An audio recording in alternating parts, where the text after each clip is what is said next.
আপনি যদি দার্জিলিং 2024-এ আসবেন বলে মনে করছেন, তাহলে এই ভিডিওটি একবার দেখুন।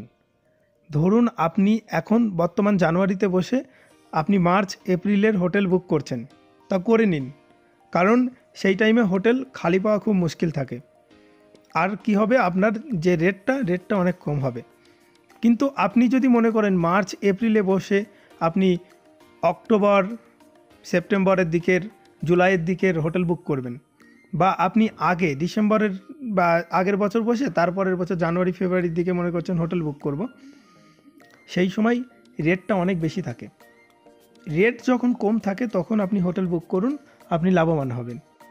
একজন ডিসেম্বরের প্রথমের দিকে হোটেল বুক করেছে জানুয়ারির জন্য, মানে জানুয়ারির এই 10, 11 তারিখ 12 তারিখের জন্য, তখন তার সঙ্গে সেই হোটেলের ভাড়া নিয়েছে 4,000 টাকা।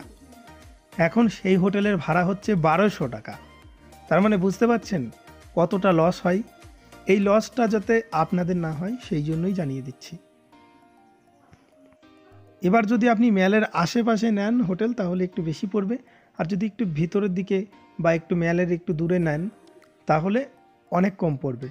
তো আপনি যদি কম খরচে মনে করেন দার্জিলিং ঘুরবো, তাহলে আপনাকে ম্যালের আশেপাশে নেওয়ার কোনো দরকার নেই।